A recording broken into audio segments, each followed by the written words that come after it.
And welcome to today's webinar.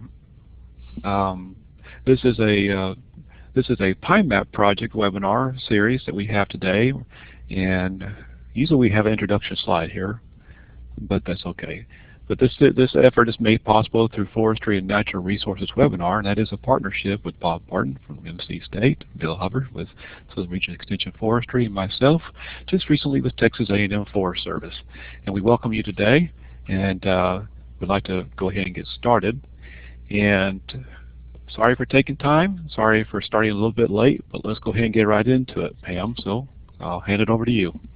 All right, I'm happy to be here today, and thank you for coming and showing your interest. I'm going to do the first part of the talk today on recent climate trends in the southeastern U.S. and their impact on trees, and then Heather's going to jump in after me and talk a little bit about climate change and some of the myths and realities about climate change. I'm going to take a little broader view, so we're going to just start by looking at recent trends. And an outline of my talk today is shown here. First, I'm going to talk about the general climate conditions we've been going through over the last few years and the current situation. And I'm going to talk a little bit more about long-term climate trends, and we're going to look at impacts of changing climate. So first of all, in the Climate 101 that I'm going to talk about here, we need to talk a little bit about what controls the climate. And in the Southeast, as in every other part of the country, there's really a couple different things that are controlling the climate. One, of course, is physical geography. Where you are with respect to the equator determines how much sunlight you're going to get. And sunlight, of course, is the energy that's driving the whole climate system. But also things like elevation, the presence of water, and the kind of land cover that you have, whether it's open bare ground or trees, can make quite a difference in the local climate as well. Now, in addition to that, there's also things that are really related more to global climate, and those are things like the atmospheric composition, which can include water vapor, aerosols, which is the little dirty particles that we tend to get from pollution, carbon dioxide, and other gases like methane.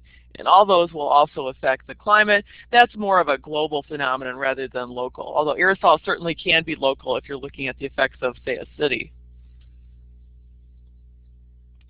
Just to keep in mind, I'm going to talk here about climate, but climate and weather are pretty closely related. This is what we call a climate graph for Athens, Georgia, which is where I happen to be. And it has really both climate and weather on it. If you look at the top part of the graph here, see if I can get a star, there we go. The top part of the graph shows that we're having some climate patterns that show up here as the green line. The green range of temperatures is the maximum and the minimum temperature for each day on the average. You can see there's a nice smooth curve there that's related to the sunlight that comes and goes. It's the warmest in July, it's the coldest in January, and you see that you get a lot of that variation. But on top of that, there's also extremes. Extreme highs are shown here by red, and extreme lows are shown here by blues, and that also varies in time. You see that the extremes are much greater variety in the winter than they are in the summer. And that's because in the summer we're usually under the influence of just one kind of air. And so that's something that we have to keep in mind. But on top of that, there's also weather. And you can see if you look carefully on here, this is the gray superimposed on top of the averages, and the gray shows the actual weather. This is for 2013. And you can see there's a period in January where we were way above normal in temperature. You may remember that. And then going on into August, there's a period when we were way below normal in temperature. It really is something that was more like October rather than the August conditions that we would have expected. And so weather is related to that. Weather is the actual value for any one year, but climate really describes the long-term variations or the average weather over a long time period. And the bottom part of this graph down here, we see instead the precipitation. There's an accumulated average value, and then the actual value is superimposed on that. Since this is a wet year, we have the actual amount of rainfall in Athens, which is higher than what the average is. Now, one of the characteristics that we've seen in the Southeast over the last 15 years or so is a persistence of drought over the area. This timeline here on the top shows that it shows a percent of the area of the Southeast that's been covered by drought. And you can see there's different colors on there. The darker the color, the more intense the drought. And so really in the last 15, 20 years, we've gone through 3 separate major episodes of drought in the southeast. And that's really colored a lot of what we remember about what's been going on with the climate over the last couple of decades, which is, for a lot of us, the time that we've been working here in the southeast. When I first came to Georgia, I started in 2001, and at that time we were already in a drought in the southeast. That lasted till about 2002, and it covered a lot of the state. In Georgia, tended to cover more of the southern part of the state than the northern, but it did vary across that duration of the drought. Then in 2006 into 2007, another drought developed. This one was really severe, and it was in the northern part of Georgia, and you can see here all in the most populated part of the state.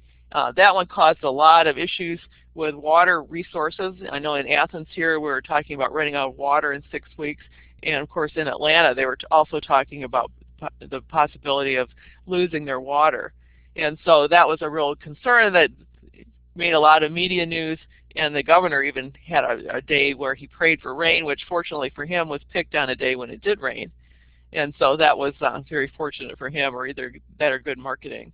That drought did eventually go away. We had a couple of years with some good tropical rain activity.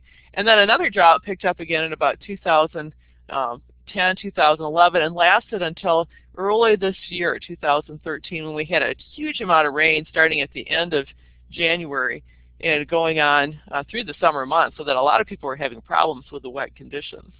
So that kind of sets the tone for what's been going on in the southeast over the last 2 decades or so. Okay, so I wanted to stop here and ask you, what drought impacts from these 3 droughts have you seen in your area? And you can use the multiple choice box here on the top to pick which choice you want. If none of those really apply, feel free to type something in the chat box. I'll give you just a minute to answer.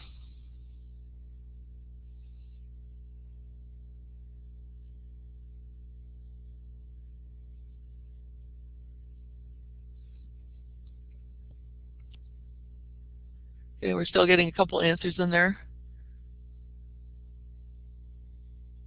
All right, looks like we've seen mostly A and B. Now, fortunately for the landscapers and foresters, I guess there hasn't been much reduced employment. That was really an issue in the 2007 to 2009 drought, where in Georgia at least, there's about over a $1 billion loss in landscaping. And a lot of businesses went out of, a lot of people went out of business during that second drought. But certainly there's been a lot of different variations, a lot of impacts that we've seen in different areas. And the restrictions have changed over time depending on whether or not you're in Georgia or you're in one of the other neighboring states. So let's go ahead. I don't know how to clear this. Let's go on.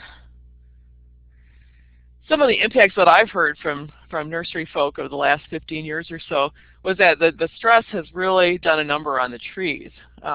My father-in-law has some 150-year-old oaks in his yard in Birmingham, Alabama, and those trees did not survive this drought. They're on uplands. Of course, they were near the end of their life anyway, but a lot of problems with tree death and stress on the trees, which caused to leaf dropping and things like that. We also saw that in wet periods there's damage from the trees because the wet soil really failed to support the tree root systems, and so when there was any wind at all, a lot of trees fell over, and that was a problem in the period in between the droughts. And of course the watering restrictions reduced the market for young trees because of course people are not going to plant a lot of trees when they can't really water it very well. So let me stop and ask now, I'd like to talk about what the trends have been in time for temperature and precipitation. Let me ask you first of all what you think the trend in temperature in the southeast has been over the last 100 years. Go ahead and make your multiple choice there.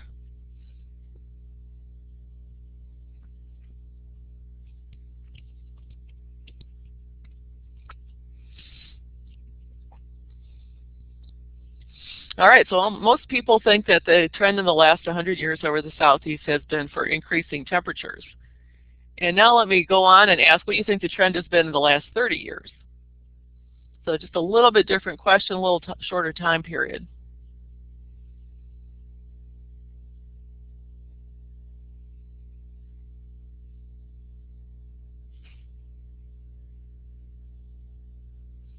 All right. So again, most people think that the last 30 years has been increasing, but there are some that think it hasn't really been changing much at all. And it'll be interesting to see what you think about the numbers that I actually pull out. This is the actual trend map for the Southeast. This is the annual average temperature starting in 1895 and going to the present. And the red line here shows the year-to-year variability in that trend line. And the actual trend for the Southeast during that time is shown by the blue line here, which if you look at it carefully is very, very slightly negative for that whole time period. So the Southeast, in fact, has not increased in temperature over the last 100 years, although there certainly have been periods where it goes up and it goes down and it goes up again. So if you look at just the last 30 years, this period here has shown an increase in temperature over time, but the period of the last 100 years for a whole has not. And I cannot remember how to clear this off. Maybe Eric or Sean, you could do that for me.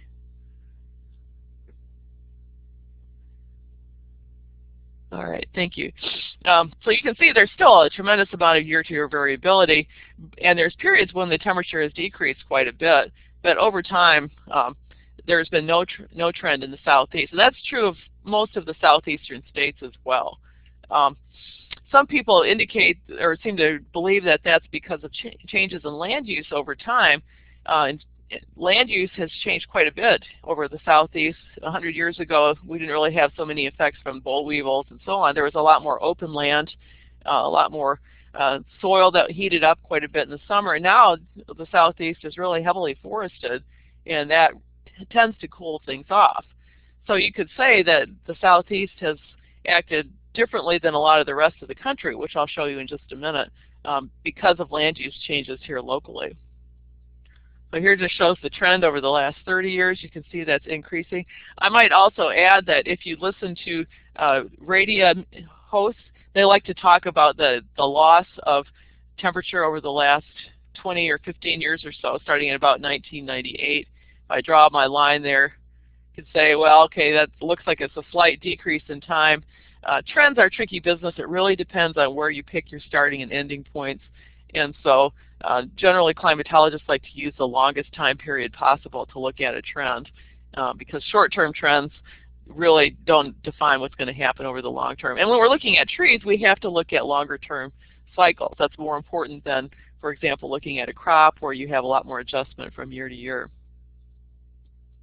Now, if we look at the whole U.S. as a whole, we see that the Southeast is not like most of the rest of the country. In fact, most of the rest of the country is getting warmer over the last 100 years. And the Southeast is really one of the few areas in the country where we're not seeing that. So if you talk to folks up in, say, Wisconsin, where I grew up, or out west, they will say we have seen a lot of changes over the last 100 years, and we don't see those so much in the Southeast, which makes it difficult when you're talking to people out in the field because they don't necessarily feel that they've seen a lot of changes over time. And if you're in the Southeast, that might be true, especially for somebody who's been around for a long time. But that's not the experience of most people in the country. This just shows the temperature graph for the country as a whole. You can see there's several different lines that are shown there. Those are different independent data sets. Sometimes people will say, well, the data sets don't agree that the temperature is rising, and so we can't really trust them. But if you look, I mean, there's small details of the data sets that are different, but overall, every single one of those data sets is showing the same trend towards warmer temperatures over time across the country and the world. And so it really is a phenomenon that's observed in most places. It's just not observed very often in the Southeast. Now let me turn a minute to precipitation. What trend do you think has occurred in precipitation in the last 100 years in the Southeast? I'll give you a chance to vote there.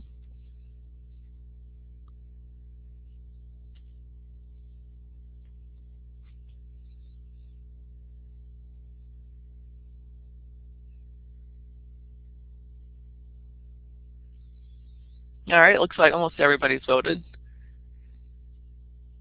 See, most people think that it's either decreased or it has not changed the precipitation at all. And if I go to the next slide, you'll actually see what that looks like. The trend in the Southeast in precipitation is actually for an increase over the last 100 years. It's a slow increase, but it is an increase over time. Although again, you can find periods where it seems to go up slightly and go down slightly, especially the last few years with the drought years. Those have tended to draw that trend down a little bit. But overall, for the southeast, precipitation has been slowly increasing over time. One of the interesting things about that is not increasing the same amount in all seasons. The observed changes in precipitation, in Georgia at least here, in spring, summer, and winter are all towards drier conditions. The only season across the southeast that really seems to be increasing in precipitation is in fall, which is a problem for people that are harvesting crops, for example, because they're having a hard time getting out into the fields because the field is so wet they can't really get in, or their peanuts aren't drying properly, or their hay is not drying properly. And so it certainly could affect like how you do harvest of trees as well. If you're planning to go in the fall and get into the woodlots and harvest, and you can't get in because the ground is so wet, that might affect how you manage that land to a certain extent. If we look across the nation, the precipitation trends are more spotty. There are areas like California where there's a decrease in precipitation over time. There are other areas, especially just to the west of us in Mississippi and Alabama, where it's getting wetter over time. And the trends generally are not really consistent with any particular weather pattern or climate pattern, but do indicate some changes that mean that not everybody is experiencing the same kind of thing.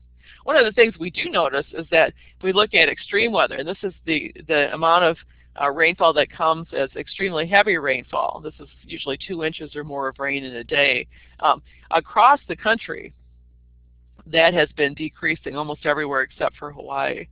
And so a lot of the rain is coming in heavier bursts. It's coming as more thunderstorm kind of rain. And there's longer dry spells in between, which has some interesting implications for erosion and things like that, because it means that you're likely to get more erosion events because you're getting more of this high intensity rain. That seems to be happening all across the United States. Now, one of the things that we're going to talk about in the next few slides here is how to predict future climate. Well, we've looked at the trends. We could say that the trends are likely to continue. That's one particular kind of forecast you can make. That's shown here as the second one. There we go. You can assume that current trends will continue. You can assume that we'll swing back to a former pattern, or you could assume that there's no change at all. The worst case scenario is probably shown here on the graph as what I call the step function, which is where you have a drastic, rapid change in the climate. Of course, that's the hardest one to model because it really swings you outside of your zone of normal conditions altogether. So that was something that would be really hard to predict for, and that kind of nonlinear system is something that the climate models don't handle very well. But there is a way to do simulations of what the climate might look like in the future, and that has to do with using computers. Because of course we only have one climate on Earth, so we can't really make a lot of changes.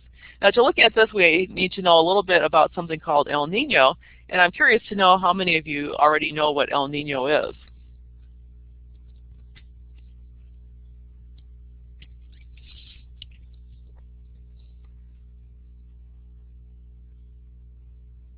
I believe I've cleaned the board with that. It looks like everybody knows what El Nino is, so I can whip through this really quickly. El Nino is an effect that is important in the southeast. It's related to temperature in the eastern Pacific Ocean, and it affects the weather here in the southeast because it acts like putting a rock into a river. It switches the patterns of rainfall and storms across the area over time. And so that's also related to the trade winds. Since you all seem to have a pretty good handle for it, I'm not going to spend a lot of time on that. But I will say that statistically we can show that El Nino does have an impact on the southeast. In El Nino, which is the phase where the water is warmer than usual, on the left-hand side here, we see that across most of the southeast, the winter precipitation is wetter than usual. That's because we have a persistent stream of moist air coming in from the tropics across the southeast, and that brings extra rain to the area. So when we have an El Nino winter, we tend to have wetter than usual conditions everywhere except the very far northern part of the southeast. We go to the right-hand side here to La Niña. La Niña is where the ocean water is colder than usual, and that actually has the opposite effect. La Niña, we tend to have winters that are drier than normal. Because they're drier, we have less clouds, and they also tend to be warmer than normal. And so they have kind of the opposite effect, but they have some implications for forests and some of the things that you can do with forestry, which I'm going to cover here in the next slide. One of the things we know is that La Niña and that warm, dry winter, back in the early part of the record that I talked about around 1999 to 2000, La Niña caused a lot of high death and disease rates in new plantings because they just didn't get enough rainfall. And so foresters have noted that plants that were started during that time still are trying to catch up from that lack of rainfall early in their growing cycle. So if you have a La Niña that's coming, you know it's likely to be a dry winter. That might affect your decision to start a lot of new plantings. We know that for the El Nino plantings from 1998, right before the drought and when there was a lot of rain in the winter, those plantings were really well established except for areas that were really low-lying and got too much rain. So that's something to keep in mind. El Nino seasons do make it hard to harvest trees because in low-lying areas it's just hard to get the equipment in and out. And so that's something to keep in mind when you're choosing which stands you're going to harvest. In La Niña seasons, you have dry conditions. Certainly can increase pest pressure, but also make it easier to get heavy machinery into areas that are low-lying, especially where you might not be able to get them in most years. And so if you know something about when El Nino or La Niña are likely to happen, that can give you some idea of places that you might want to consider doing some work or avoiding work. The current status of El Nino, right now we're in between El Nino and La Niña. We call that neutral conditions, and about half of all years are neutral conditions. Unfortunately, the neutral years don't have strong statistical signals, and so it's hard to make forecasts. We do know that in El Nino, or in neutral winters, we do tend to have a lot of swings in temperature, and that we're seeing that this year with some really warm periods and some really cold periods. I think this weekend we're going to go into another really cold period as a big wave comes in from the Arctic. And so we're going to see that. We'll probably see that again in the spring because I think it would be quite likely that we might have some late frost this year. We also know that neutral years tend to be associated with active tropical seasons. It did not work this year. This year there was dust coming off of the African deserts, and so we didn't really see the strong impact with tropical storms that we usually do in a neutral year. The forecast for El Nino or La Niña in the coming year is that we're probably going to stay in neutral conditions at least until late in the summer, and that usually that would be the time when we start to see movement towards either an El Nino or La Niña. So we're likely to continue in this neutral condition for at least the next few months. And we'll have to see what happens after that. I think the early forecasts are tending to lean slightly towards an El Nino, so you might keep that in mind when you're thinking about planning for next year. When we look at longer term prediction of climate, we have to go to climate models. This is similar to weather forecast models. They're built a little bit differently, so it's kind of like comparing a Dodge truck with a Lamborghini. They both have nice things and bad things about them, but you probably aren't going to use them interchangeably. Climate models come in a whole variety. They're basically boxes that are built to try to explain climate. It's not that much different than a video game, really, except we like to think of it as scientists that it's much more important and rigorous. But it works in a lot of the same ways. You start by putting in some input, and then you allow the physics inside that model to make a prediction and come out with some results. And then depending on how fancy your model is, the results may be more realistic or less realistic. So they started out with something called a box model, which is basically an in and out. You don't really see what's going on in the model. And then as computers have gotten more sophisticated over time, we've gone to more and more complicated models that have given us more realistic results. This graphic here kind of shows how that model has changed over time. In the 1970s, the power of computers is probably less than what you've got in your smartphone today. That's how much things have changed over time. So the very earliest models started out with the sun coming in, providing the energy, and it had a few simple things like some simple rain and carbon dioxide, but not a whole lot else.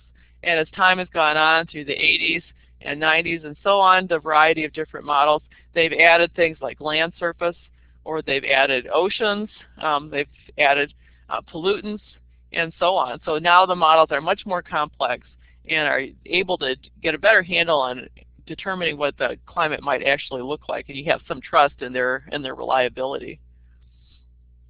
The nice thing about models is that the models will tell you effect by effect what's causing the differences. And so one of the things models will allow us to do is separate out carbon dioxide effects from natural variability. Here, natural variability can be caused by things like solar activity, can be caused by things like volcanoes, because volcanoes put up dirt into the atmosphere that blocks out a certain amount of the sunlight.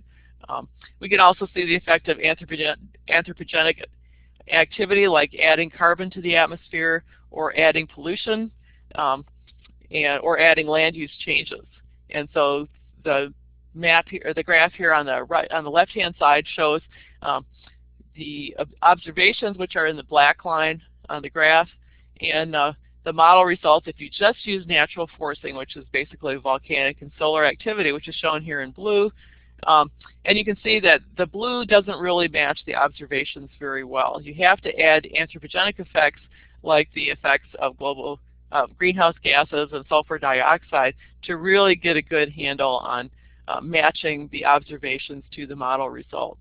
If you really want to get fancy, you can even break it down and look at it, what happens when you do it by different kinds of carbon, by petroleum or coal or whatever.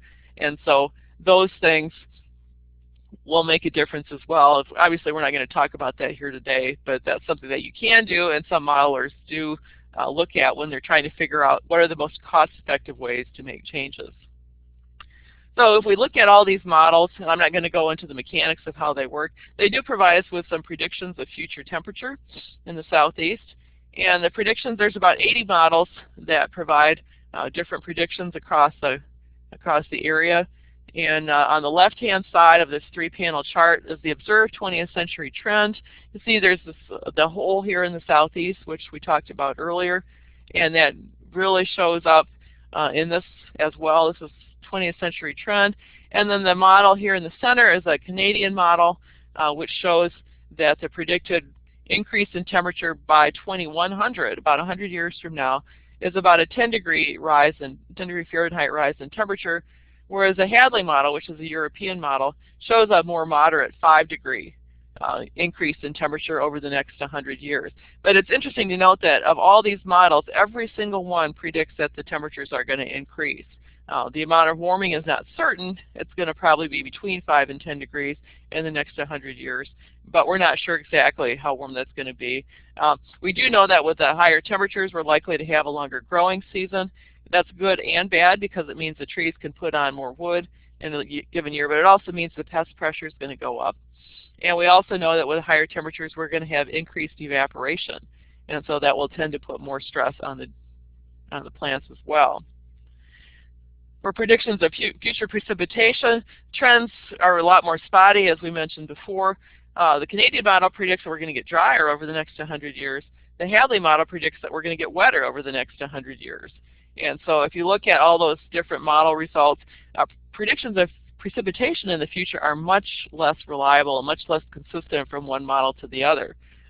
We do know that because of the trends that are showing increasing intensity, we're still likely to see these more intense rains with the longer dry spells in between. The models are not very good at predicting precipitation changes by season, so that will be interesting to see. And a lot of the models are not very good at putting in El Nino or hurricanes, both of which are really important in the southeast. And so it's very hard to make plans for the future based on the model results in the southeast, just because there's so much uncertainty associated with precipitation. But keeping in mind that with the higher temperatures, we are going to see more evaporation, so that will put on more water stress no matter what does happen to the rainfall. So what changes can we see over the next 100 years? Average temperatures are likely to go up by 5 to 10 degrees. We don't know if they're going to increase at the same rate day and night. That has some implications for tree health. That if there's daytime temperatures going up more than nighttime, that could really cause problems for workers out in the field too, because there's a certain amount of time that they're probably not going to be able to work because it'll just be too hot on the hottest days. So from a labor standpoint, that would also be an issue. That will cause heat stress. Heat stress would also increase at night if the temperatures don't cool off at night as well. Some of the impacts of these changing climate on trees, as I mentioned before, the growing degree days would probably increase, but also there would be more competition from weeds and more disease and pest pressure as the season gets longer and hotter. We could see more fires because of the extended hot and dry spells, so that's certainly a management issue. And we may see a change, especially in the northern part of the southeast, of snow to ice storms, which is going to cause more increases in damage to the trees. So that will be something that we'll have to watch closely. Some other issues that we might expect to see, evaporation from the soil, from lakes and reservoirs, and evapotranspiration from trees is all going to affect the water availability. So they may respond more to drought conditions than we have expected in the past. And we really don't know what's going to happen with hurricanes. They could increase in number or they could increase in intensity. And of course, hurricanes cause a lot of wind damage to trees and forests in the southeast, so that's something that's also a concern and something that the models really don't do a very good job of so far. The uncertainty of rainfall predictions make it hard to determine what's going to expect in the future, especially because there's already a lot of variability in rainfall patterns. But we do know that it's likely we're going to see more erosion activity just from those high intensity storms and more runoff from those as well. And then, of course, the longer dry spells are likely to give us an increase in drought just because of the increase in evaporation. And stream flows are also likely to go down because of that. If you're interested, there's a whole chapter in the new publication by the National Climate Assessment. The website is here on the slide. And there's a whole section there in forestry that you might want to look at to find out more about the impacts of changing climate on trees. So some of the things that you can do to adapt to these changes in climate that are likely, first of all, you would want to increase the resistance. You could try to increase your resistance to climate change just by maintaining your current practices. That's kind of an ostrich approach where you put your head in the sand. Or you could try to increase your resilience to variations by protecting against disasters, managing your trees a little bit more carefully. You might even want to consider altering species or management practices to be able to become more resilient to those changes in climate that are likely to happen. Obviously, this depends at a certain amount on what kind of trees you're growing and what their natural life is. The longer the life of the tree, the more you're going to have to deal with these changes in climate. And I'm going to stop there, and I don't know, do you want me to take questions now, or do you want to wait till Heather has a chance to talk first? Let's hold our questions to the end of the webinar, and we'll press on to Heather right now. Okay. Thanks, ma'am. All right, sounds good. So I'm really excited to be here as well, and so I'm going to bring you through sort of part 2 of our talk, and my title is What Are People Saying About Global Warming and Climate Change? So I'm just going to walk through some misconceptions that are out there and just things that I've heard people say and things that other people have told me that they've heard said about global warming and climate change. And so I'm going to tell you what they say and then try to bring you the reality of that. Okay. So the first one is, some people say that this phrase, global warming is the same as climate change. So my first question for everybody is, I want you to answer yes or no, or maybe you're not sure, if you've ever heard someone say this phrase before.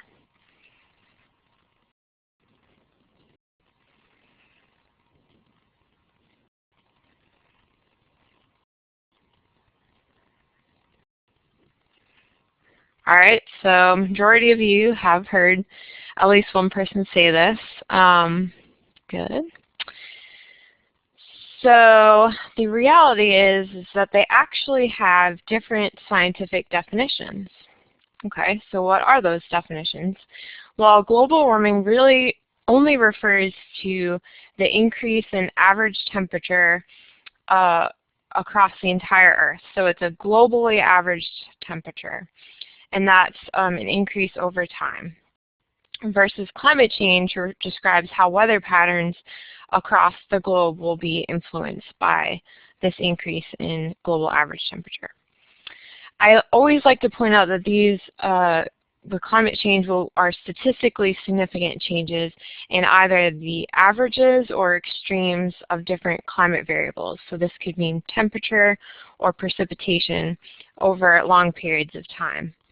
And I also like to point out that these changes are not necessarily going to be the same for every location across the world and even across the United States, as Pam was mentioning earlier. Now, another term that you may have heard is climate variability.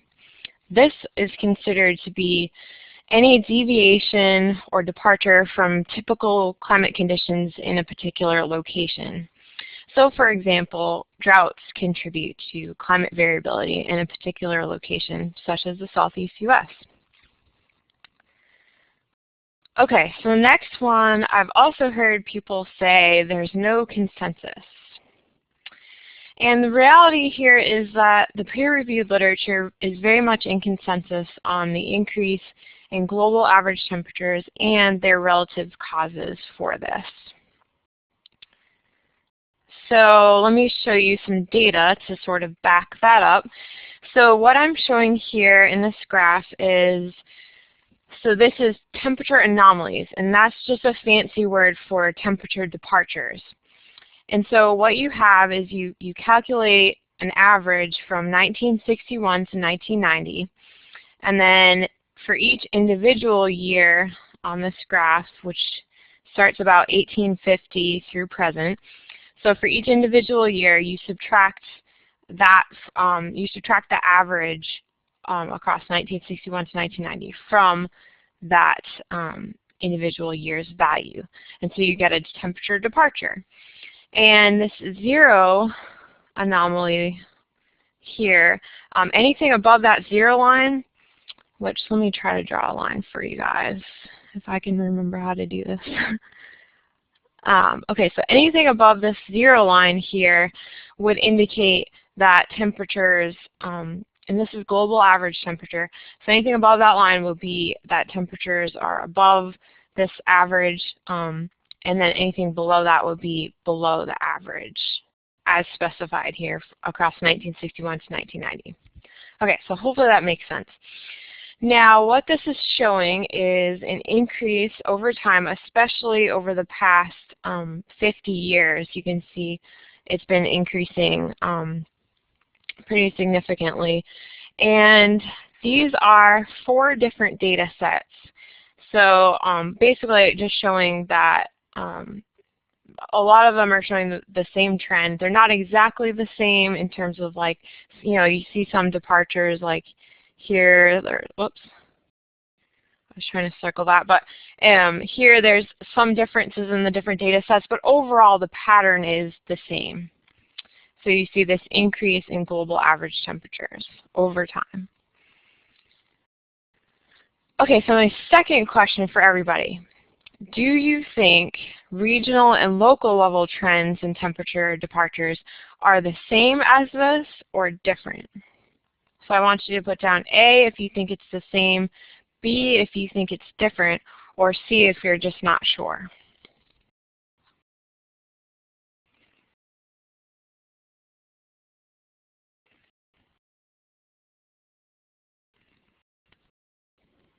All right, looks like we got some answers. Okay, so most people are saying it's different, and you would be correct. So I would say usually you're going to find different trends at the local level and regional level. But I just, as a side note, I just like to say it really depends on what variable you're looking at. So whether you're looking at precipitation or temperature, you're going to get different trends for different variables. And also, as we mentioned before, your location it's going to differ depending on what your location is as well. Okay. So another thing that I've heard folks say is either only natural processes are contributing to the warming, not humans, or alternatively, if you flip that around, I've also heard only humans are contributing to the warming, not natural processes. And so the reality is that both of these are driving the warming trend. And Pam sort of alluded to this in an earlier slide that she showed. And I'm just going to show you this again. This is probably one of my favorite images. This is from the IPCC report, which is the Intergovernmental Panel on Climate Change. And this was from a report, the third assessment report, which is back in 2001. They have not, to my knowledge, updated this graphic, and I really wish they would. But I think it illustrates the point that I'm trying to make. So what they do, and what they do to produce these graphics, is they run the climate models in what we call historical mode. So they start the models off running at about year 1860. And they run the model, and they run it through present. And then what that allows us to do is compare the results from the model with what actually happened in the observations since 1860. So this allows us to compare the two data sets. And so the top left graph here, again, these are temperature anomalies or temperature departures. And so the red in all the graphs is observations. The gray line is the model results. So on the top left, we have the model when it's run with only natural factors, forcing factors in the model. And so what you see is that the red line matches up sometimes with the gray line, but not always. So it's really not a good fit there. On the top right image, that's the model. So the gray line is the model when it's run with only anthropogenic or human factors involved in it. And so those forcing factors.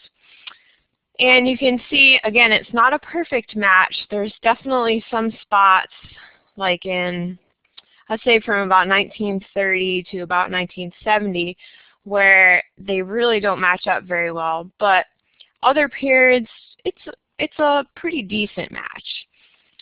But the bottom graphic here shows when you run the model with natural and human-caused forcings. And so that really is the best picture in terms of if you try to compare the model results with the observations. It really paints the best picture. Again, it's not perfect, but I would say of the three, this is the best match between the model results and the observations. Okay. So the next one is that some people say the human influence or the human factors is only due to increases in greenhouse gas concentrations. And while that is certainly true, the reality is that other factors also play a role. And Pam mentioned this earlier about land use and land cover changes can play a huge role at the local level in terms of changes to our local climate. So for example, urbanization plays a role. If you convert a bunch of forests to housing developments, you're going to get different impacts from that. And then also a lot of croplands over the past 100 years have been converted to forests in the southeast. And so there's implications from that as well. And so that can result in local changes in our climate. I do like to mention that attributing each of these factors is really hard to do at the local scale. So saying that this one particular factor caused this amount of change is difficult to do at the local scale. So that's what local scale attribution means there. But we do know that all of them play a role. Okay, so the next one is basically this event, XYZ event, is proof that global warming does not exist. And so I want you guys to help me fill in this blank. What do you think you would say to fill in this blank? Or what do you think you've heard people say to fill in this blank? Choose A for the 2011 tornado in Raleigh, B for the extremely cold winter, C for Al Gore, which is just sort of a joke one, and D for none of the above.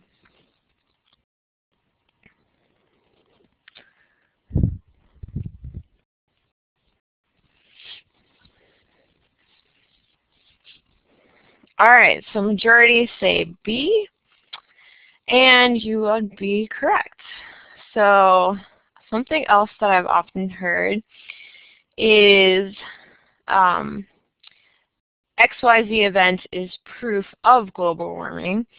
So I want you to fill in the blank here with how you would fill it in based on what you've heard people say or what you've said before. The first option, actually the first two options are the same. I changed C to be Rush Limbaugh instead of Al Gore just to switch it up. And D is none of the above. So what do you guys think?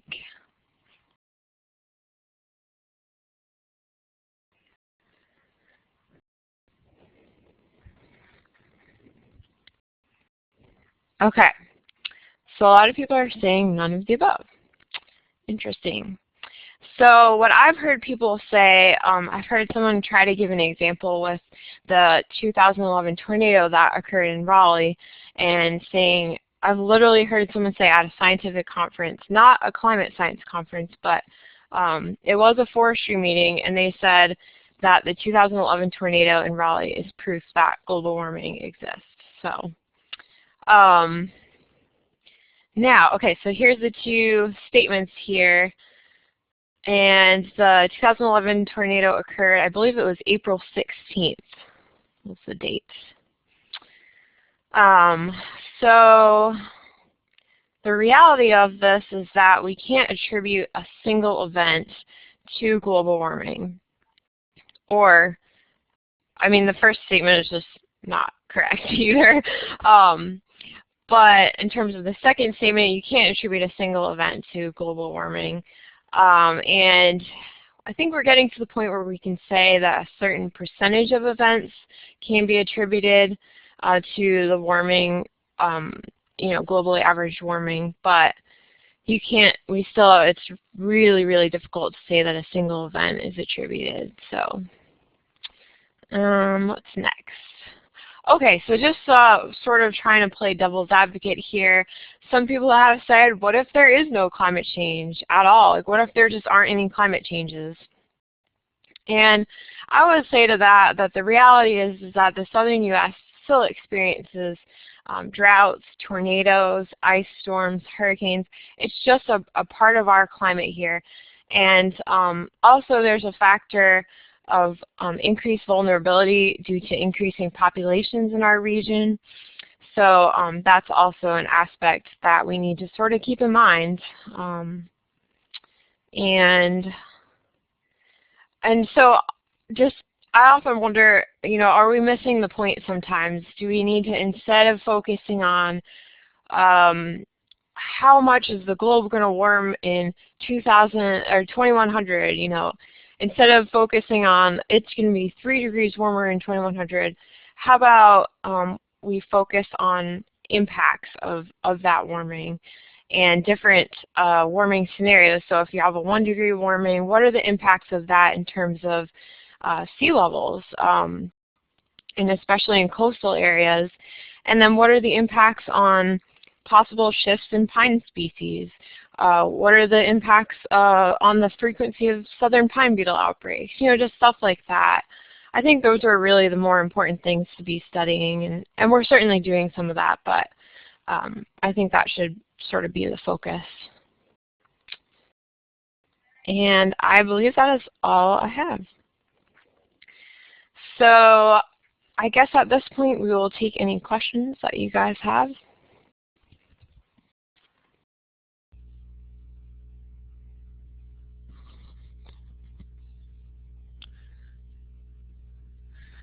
I see a comment here from Robert Franklin about the wide swings in weather that could be attributed to climate change. There are periods in time when the climate does swing back and forth quite naturally. As I mentioned, in neutral years we get more of that swinging back and forth. But we don't really know if the variability of weather is going to increase or decrease under climate change scenarios, because the models aren't necessarily that good at getting the seasonal differences as well as they are getting the annual differences.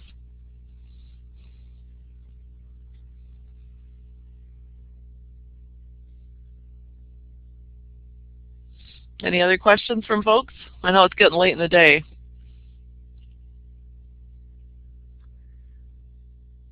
The slide that shows the warming hole, that means an absence of warming. So that's why I call it the warming hole. The southeast is not warming up, and every other part of the country is. All right, Joan asks here about neutral years and increased tropical storms. Tropical storms usually are prevented from forming either if the water is too cold or if there's really strong winds aloft that kind of blow the top off of tropical storms. So when we're in neutral years, we don't have those really strong winds aloft, and that means that the tropical storms are more likely to develop. And Kevin asked about making reasonable projections about future climate. We're trying to get a handle on which models are better. Generally, some models have much more simple sea ice, for example, or simple cloud cover, and those tend to not be as reliable as some of the ones that are more recent. So generally, the ones that are more recent are the ones that we believe more, just because they've got more realistic physics in them. But there's still a lot of variability. I think you have to look for the commonalities. The fact that all of the models really predict that temperatures are going to warm up gives us a high degree of confidence, whereas we don't really know as much about the precipitation, because precipitation, it's such a smaller scale phenomena. It's dependent on individual clouds and local topography and things like that. So it's much harder to get confidence in what the projections are for the rainfall in the future, just because the models don't handle that very well. There are some models that are better than others, and we're trying to figure out which are best. They use the models to try to predict present climate, and the ones that predict present climate better, we also have more confidence in. Yeah, I would just add to that real quick that we have a project going on at our office that's evaluating several different model data sets, and what they're finding with initial results is that for this region, it really depends on what you're trying to study. So different models are better at simulating different things better than others. So they might simulate, it might predict the temperatures better than, I don't know, I'm just trying to think of different factors. Some might get rainfall better, and some might get temperature better. Yeah, so it really depends on what your specific vulnerability is and what you're looking at. So one person might use a different model than another person because your application is different. So hopefully that makes sense.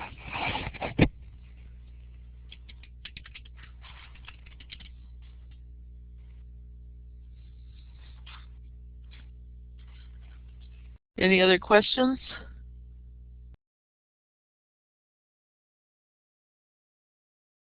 It looks like Aria's provided the link to the survey and the CEU form in the chat box, so make sure that you check that out. Eric, do you want to add any last words? Yes, I just looked down to see that my headset was muted this time, so I've been talking. Sorry about that. I did push out the webinar, the survey link through. It should open up in your web browser. Please be patient on trying to access the survey. In case you missed that popped up web browser, I'll also provide that link for you in the chat box, so you can click on that and it'll open up the same site. If you have any trouble with that, please feel free to contact me. I'll provide the email in the chat box. I'm sorry again for starting late this morning or today, but we did have a few problems. And feel free to contact us if you have other questions. I think we both have provided our emails in the presentation, so you can go back and pick those up if you need to.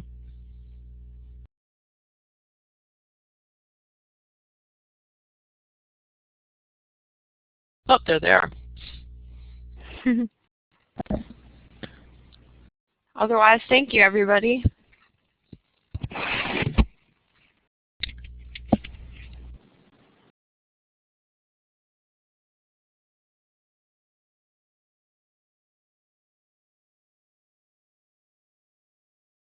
Okay, well, if we don't have any more questions coming in, make sure you use the link today. In fact, what I can do is I can push out that URL one more time for those that missed it. That way it will work properly for you to access your CEUs. You should see that pop up again in the web browser. If we have any, I think we're done today, and I really appreciate your time. Great presentations, Pam and Heather. I really appreciate your effort you put into this, and look forward to more webinars. Thank you all. That concludes our webinar. Thank you. We do need to do one more thing though, and if everybody reach up to your emoticon and give everybody a big round of applause. We appreciate that. Thanks so much.